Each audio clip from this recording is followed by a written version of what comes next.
papatuluan mo lang yung mga affected na ano, yung ayan. Pwede mo rin siyang advance na patuluan ng ano, dahon ay katas ng oregano para hindi na siya ano, hindi na siya dapuan pa ng mga uod yung mga piste. So, yung oregano, mas maganda ka from di pag pinipitas nyo kapag ano, umaga. Kasi makatas siya. Or minsan, kahit na ano, ibabad nyo muna ng konting oras para maka-absorb siya ng tubig. So, ayan, marami naman siyang, ano, isang dahon lang yan, pero napakarami ko ng, ano, na patakan ng dahon niya ng katas niya. Ayun.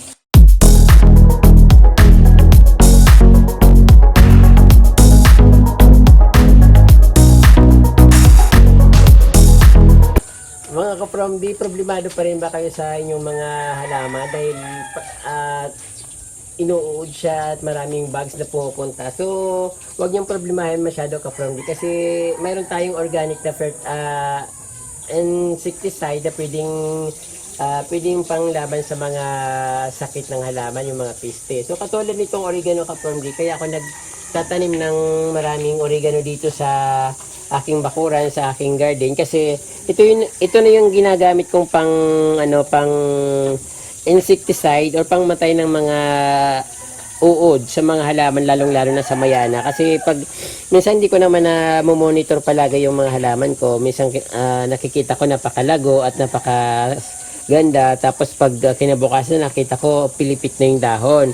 So ang ginagawa ko ka-from, kumukuha ko lang ako ng isang dahon ng oregano kung napakarami niyang dinapuan. So pwede naman na multiple na kunin mo.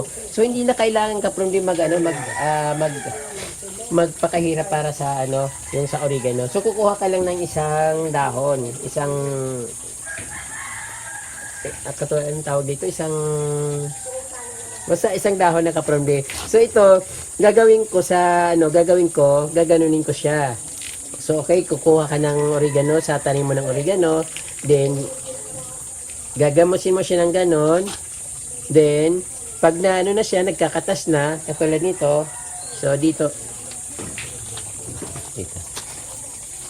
katulad dito ka-from so iano ko lang siya dahil tumutubig na siya. Kung halimbawa may affected siya, ito na lang kasi affected siya itong aking mayana dito.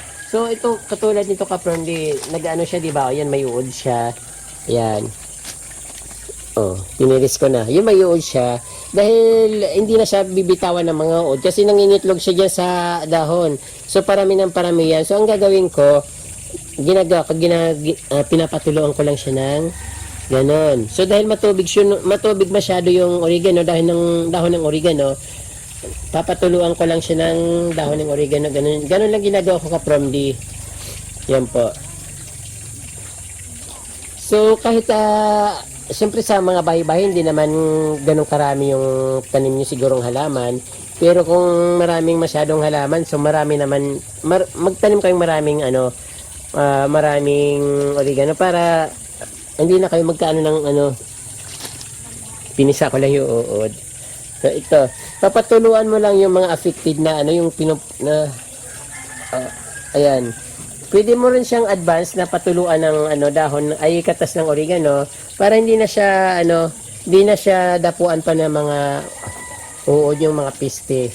So yung oregano mas maganda ka-from pag pinipitas nyo kapag umaga kasi makatas siya. Or minsan kahit na ibabad nyo muna ng konting oras para maka-absorb siya ng tubig. So ayan, marami naman siyang isang dahon lang yan, pero napakarami ko ng na patakan ng dahon niya ng katas niya. Ayun. So kusang umaalis yung mga mga uod yan sa halaman, sa dahon. Once na maamoy nila yung yung amoy ng oregano. So yung ka-from tapos ka-from hindi lang yon. Marami rin kayong di ba, marami rin kayong tinatanong sa akin paano paalisin mga langgam sa halaman, langgam sa lupa. Same din ka-from, ganun din ang ginagawa kong process. Kukuha din kayo ng dahon ng oregano. Then kung nasa halaman yung ka-from, ganun din, pipitasin nyo, gagamusin nyo ulit yung yung oregano, then papatuluan mo yung katawan ng halaman. Yun na yun.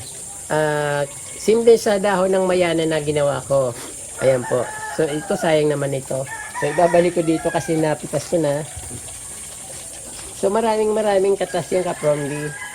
So siguro sa isang ganitong halaman, sa isang dahon marami na mapapatakhan. Pero kung gusto niyo naman mas makatipid kayo, pwede niyo naman ilagay niyo sa sprayer, then pigain niyo to, ilagay niyo sa sprayer, lagyan niyo ng siguro mga 25% na water para madagdagan ng pang-spray. Ayan. Isa pa kapromdi, so yung sa soil kasi, sa mga gilid-gilid, di ba maraming langgam. Yung pula kasi masyadong yung parang peste rin sa mga halaman. So hindi makabuelo yung mga roots kasi kinakain ng langgam. Sa ganun din yung mga itim. So ang ginagawa ko kapromdi, pumipitas lang ako ng ganun din, oregano din. Katulad nito, nakakalbo na dito yung oregano ko. So dito naman ako kukuha. So, alam mo pag nasa soil kapromdi, ilalagay nyo lang yung daoning oregano sa ibabaw, ganon. Alam ba, pwede rin sa loob ng bahay, pag may mga gumagapang na langgam, na biglang naglabasan ng langgam, gaganyan nyo lang ng oregano, yung mga 3 piraso, kung gano'n man siya karami, pwede itong punit-punitin, ayan, pwede nyo hati-hatiin, tapos, i-divide mo siya doon sa kung saan dumadaan yung langgam o kung saan siya lumalabas, ganun lang. Tapos, magic lang siya kapromdi. Parang bigla makita mo wala na lahat sila. Then, pwede mo yung, alam mo kung saan nanggagayang langgam, takpan mo ng oregano, ganyan lang. So, automatic mawawala rin sila kapromdi. So, yung ginawa ko dito sa kubo ko, hindi ko nga lang nakuha ng video kasi nagmamadali ako dahil nagulat ako yung yung langgam na pula at may mga pakpak pa. So naglabasan napakarami. Nilagyan ko lang ng dahon ng oregano tapos mga siguro 10 to 15 minutes wala na lahat sila. So yun ang sagot sa mga problema natin kapromdi. Sa mga problema natin sa halaman, yung maraming mga dumadapo na bugs, yung puti, ano ba yung tawag ko? Nakalimutan yung puti na bumabalot sa mga katawan ng halaman, yung mga kumakain yung mga uod na pupunta sa ating mayana, yun.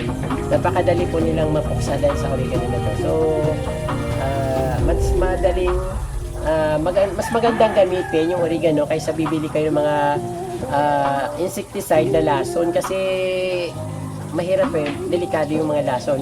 Ito pwedeng naiinom nga to, gamot nga to sa ubo, sa sipon, at kung anong dami-daming nagagamot nito. So pwede pa natin itong magamit para sa ating kalusugan. Instead na bumili kayo ng mga insecticides dyan sa bilihan na sa market, so oregano na lang gamitin nyo para makatipid kayo at save pa.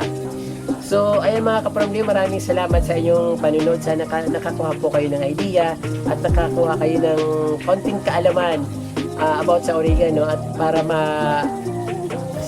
ma-protektahan natin yung ating mga halaman sa mga piste. Yan po, maraming pong salamat at huwag niyo po kalimutan mag-subscribe at i-share ang video para mapanood niyo po ng iba at don't forget po to touch the notification bell para updated po kayo sa aking mga video. Maraming pong salamat kapromdi. Diyos mabalos po.